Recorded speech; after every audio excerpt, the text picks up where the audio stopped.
Hey everyone, so this video is going to be all about Peggy Martin. It's been all about Peggy for probably what? This whole month, basically. Yeah, Yeah. a whole month. Yeah, and mid-March till now, it started blooming very, very early. But as you can see, it's a very beautiful looking rose. We're doing this right now where we're kind of fizzling out a little bit, not so much, but Yeah. we've had some weather that has prevented us from coming out here when we're ready to do a video, and it just rains. We've had a very, very pretty spring. Yes. Rain. It's been raining. It's been really cool for these couple of week maybe now. It's been cool for the last 2 weeks, which is pretty good. And it's overcast right now, which is great because we're out here able to do this video. But showing off Peggy Martin here because we showed it. I think Angie showed it on Instagram and a couple other places on social media, and we just had a ton of questions, especially from our followers here in Texas. Many questions about Peggy Martin. How do we have it like this? Do we have one or two here? Is it in the ground? Is it a container? So we're gonna answer some of those questions in this video here. Yeah, so what we've been, because of the weather, it's been raining, we've just been reading going through all the comments and making sure that we answer. Hopefully we get to answer as many as we can, right?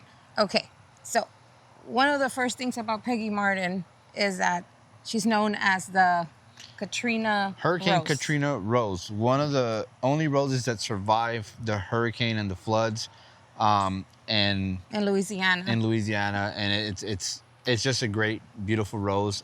She's thrives. A tough one. Yeah, it thrives really, really well. Yeah. So I don't think we found out about her till like close to coming back to San Antonio. Yeah, really when we got here was when we really found out and started to learn more about this rose. Yeah. So when we arrived here, we saw it like in our local garden centers and even at a grocery store. Yes. H-E-B here in Texas. So one of the big things about her is, she grows big. Yes. She is a climbing rose, and she has beautiful, beautiful flowers and clusters, pink clusters. And as she's fading away, those clusters, I think you can see some of it, they start turning into this very light pink, and it just looks, it reminds me of a hydrangea. Like a big cluster. It's a very beautiful clustered rose. I have some photos that I'm gonna be popping up here and there and some video, but it's like a carpet of flowers, and it's just absolutely beautiful. One of the questions we do get also is about the blooming on this rose. So one of the reasons we didn't find out too much about this rose when we got here was because we did have some climbing roses, and some of these climbing roses that we get, because we were in such small places, we wanted them to be repeat bloomers. You'll see a lot that they say Peggy Rose is a repeat bloomer. Not so much. It gives us a nice, great bloom like this here in spring, and then sometimes you can get it in fall, but like Angie was saying, we'll get little clusters here and there throughout the season. We've had it 2 years. Yeah. So that's another question answered. How long have we had this rose planted? 2 years. So in the 2 years that we've had it, I've noticed throughout the growing season, there's just little hints of bloom here and there, nothing crazy. They do say that once it's established really, really well, that it will bloom in spring, and that it will, I guess, put on a show like this. We don't know yet. Yes. We've never seen it before. If you guys know anything that have been growing this Peggy Martin, let us know in the comments what's your experience with it. Yep. Which leads into a second question that we get all the time is, how many roses do we have here? And Angie can jump in at any moment because I know she reads most of the comments, but we get the question like, how, are they in the ground? How many do you have planted there? Well, like Angie said, they say it reblooms a little bit more and in fall when it gets really established, but you couldn't tell from looking at this rose because it looks like it's pretty much established. There's two roses here. It's not just one. So we have one on that side and one on this side of the arch. And they're in the ground. They're planted in the ground. Because that's another question they ask. Are they in the pots? No. Each rose is in the ground. And Ambrose you'll take some video, right? Yeah. Showing how they're actually in the ground. And believe it or not, I know it says it takes a while to establish, but this rose was already doing this after the first year that we planted it. And it's a plug, but I hate to... the best thing for it is going to be some biotone is what we use, biotone starter. It's a biotone starter that helps those roots establish itself and take up nutrients that it needs, and it helps those roots spread immediately. That's one thing that we do with all of our plantings to get it the best start, and it's just a testament to that product and what it does and how fast it helps your plants grow in the garden. Now, can it grow in pots? before I forget that one, because we brought that up about containers. It grows big. So I recommend, yes, anything can be grown in a container, anything. A huge container. I'm talking a good, I don't even know the size, I could tell you. I would put in a big container because with experience, we've grown roses for years in containers because we moved a lot. And roots will find their way through. They will go through those containers no matter what. Yes. And this one is a very, very aggressive grower. Yeah. So it will find its way to come out. I'm pretty sure. Yeah. So unlike most English climbing roses and shrubs like that, it's gonna get thicker canes throughout time, but immediately you're not gonna be able to just prune this one to 1 or 2 or 3, shoots. You're gonna want to let this rose do its thing because it's gonna perform on every single stem that it has. As you can see, like I did a massive pruning on this rose and it just completely just took off. It went crazy, but as you can see, it's everywhere. This girl loves to grow crazy. Now, you might not be able to notice from the video, but it has so much growth that it's getting a little bit heavy for this arch where we may need to reinforce it. And I'd hate to remove it, but maybe get another one that's gonna be a little bit more sturdier, but that's how heavy it is and that's how much it actually grows. But the good thing about the rose that even if we go ahead and cut it because we need to put it in a new, what is it called, arbor or arch, it'll grow fast. Yeah. It will, like I said, 2 years. 2 years has been like this. And if we didn't have a second one, it would have already gone on its own and grown through the whole thing. Ambrose did prune a whole lot. Yeah, we pruned a lot. I'll look for those photos. Yeah, I think I have video. Beautiful rose. We actually have, you're only seeing 2 right now. We actually have 4, and we made the mistake of not putting the other 2 in the ground because we have 2 other arches. It got away from us, guys. We've been busy. We should have put them in the ground because we would have had all 3 arches completely covered in this rose. We fell in love with Peggy. Yeah. We fell in love with it. We fell in love with Peggy because of her blooming bed. Yeah. Do you want to say something else, or do I go in Go ahead. through? Go ahead. Okay, I want to say something because Ambrose forgets. I love it for the foliage. Yes, yes. I love it for the foliage so much. It has this, I keep on going back on how Ambrose, when he was pruning it, I kind of wanted to leave it like that. It has these weeping, it looks like this crazy weeping tree. It does. And it just looks so magical and beautiful. And that's, I don't know, I just love that in the garden. But the thing about the leaves, they're so green and beautiful. They're very tiny and it's thornless. Oh, it's thornless. Yeah. So when it's not in bloom, we do have, I'm going to go into this because I know we did a video of this speaking about it. Yes, we did. We're in a new home, new garden. Yep. We still trying to figure out stuff and there's not a lot of green everywhere. We are flower lovers. We love to grow flowers. Yes. But when you do that, you do want to have a way for your eyes to rest. Correct. And you need green, right? But we don't have a lot of trees yet because we don't know exactly what we're going to do yet. Yep. Completely we're not there yet. So having this. It's definitely a structure that makes for a good focal point when there's no flowers in it, especially, when we're going to have other stuff blooming in the garden and you don't want to distract. Because immediately when you walk out our door here, not a distraction, but it's a distraction. You're looking right at it, just the pink, beautiful flowers. And as it dies down, we'll have this green.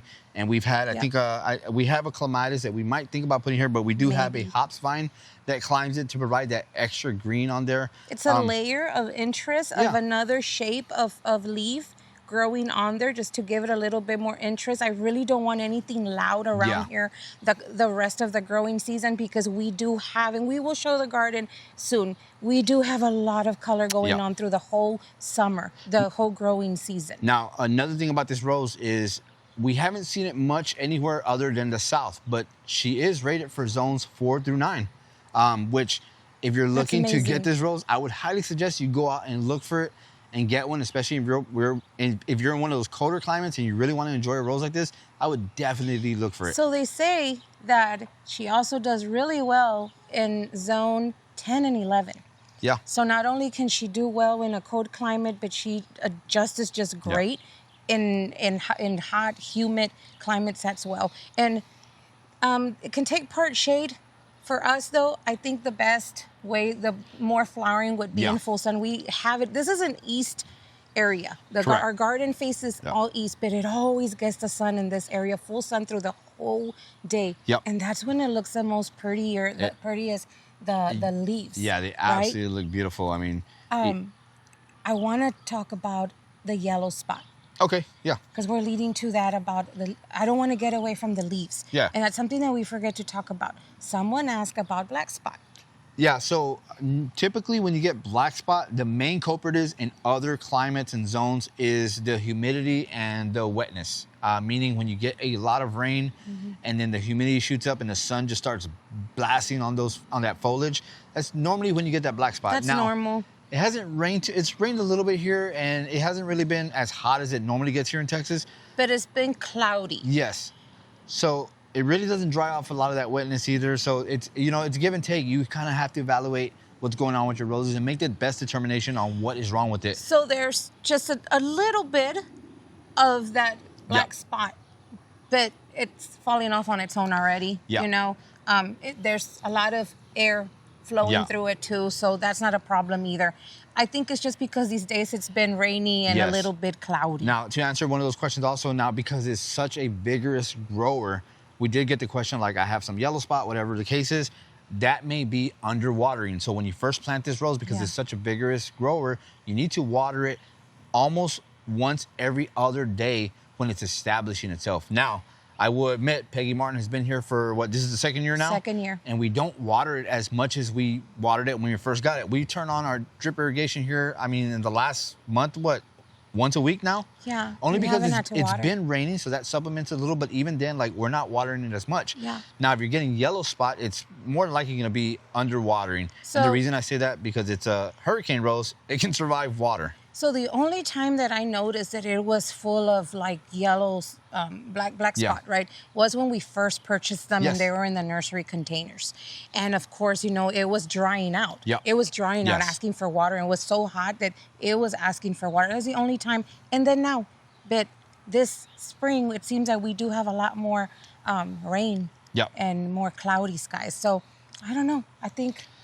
What else do we can have go to say on and here? on about this rose. I know the climbing. Trying to remember, guys, The climbing is all the super easy. questions. Whenever you get a rose like this, a climber, you want to go lateral. And in this case, because we have an arch, I kind of did this little twisting motion to where we have some lateral shoots going like this. It's a very pliable rose. Peggy Martin is a very pliable rose, so you're able to bend the shoots however you want without breaking. Now, once they get established, you'll have some thicker ones here that going to be a bit harder to manipulate, Yeah. but it's still possible. Unlike, like I So- said, other climbing roses where they get very thick and it's hard to bend those. So that's the thing, though. Once it starts, I've never personally seen one. Yeah. And what is it like?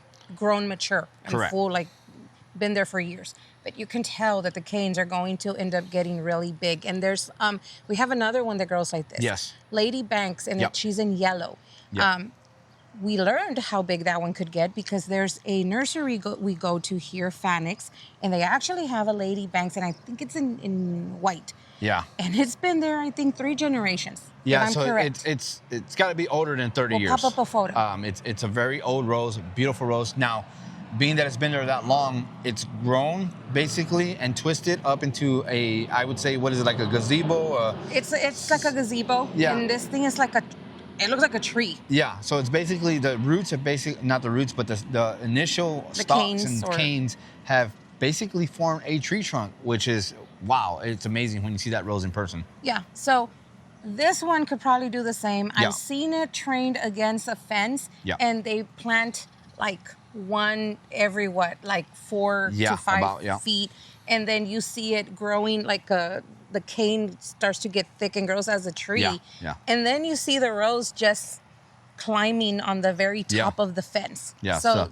there's many ways to grow this rose. Another great way to grow it, because you were talking how flexible Mm-hmm. it is, on the wall. Yeah, you definitely a grow this wall. on a wall. And that's we have roses on the wall, so we can't do that, but it would be something great to see Well, on I'm the wall thinking as well. now. We have an area in the front, and we've left years go by because I'm really Yeah. wondering, and I'm telling y'all, yeah, it's about the flowers, but sometimes not much. Yeah, You really like that greenery. that foliage and that just the look of it. I mean, it has some great structure. Like I said, It's really pretty. It's not a very broadleaf rose either. It's got some very small leaves, which look beautiful. It's almost like I wouldn't say like a what. Kind of like a boxwood type size leaf, Yes. maybe? Yeah. No, you're correct. Yeah. It can be shaped as like boxwood or something. It just looks so pretty. And I don't know. I just feel that this would be something really nice to have in the front of the home as well, on the wall. And as I'm looking at it, I know even though it's dying out, there's still a couple of buds here and there that are going to open up. So, I mean, we're not going to get the fullness that it had initially, but you're still going to get some coming out here and there. And you can see it goes along the fence. So it's a beautiful rose that grows, you know, with a lot of foliage and flowers. How many times do we fertilize this rose? Once. Yep. In spring. Maybe in fall, we give it another slow release, which we use rose tone from Espoma Organic. That's what we use everywhere here. And that's it. Yep. It's just been very low maintenance as its second year. It's not that long, but very, very low maintenance. I mean, and then like I said, like Angie said, we'll give it another fertilizing right before fall to see if we do get that second bloom. Let's see. But then we just don't do anything after that, and it continues to grow. When I say it continues to grow, I mean it just continues to grow. I mean, I had to do, like I said, a hard pruning on this one just to walk through here. I was getting hit in the face a couple times walking through here. And I loved it. I was hurting when he was cutting those canes. Yeah. But you know what? It does look pretty too when it's tidy. Yeah. I don't know what else. I'm trying to remember. If there are any more questions, y'all leave them down below so we can continue to answer them. And if you do have experience with it, please let us know more about this rose, because I fell in love with it. Yeah. I just fell in love with it, and I'm trying to figure out places I can put more of these, you know. But I don't know. Yeah. So hopefully this video's not too long already. It probably is. But it's fine. We just try to give all the best information we can on this rose because, like I said, we got plenty of questions, and you know, we did want to answer those questions and make sure we put out our experience as far as information goes for this rose. So, you got anything else? No. If you want to go ahead, because I have seen some beautiful photos of people growing this beauty here in San Antonio, and it is lovely. If you want to share photos of this beautiful rose, go ahead and go to our Facebook or Instagram, and you can send us the photos there.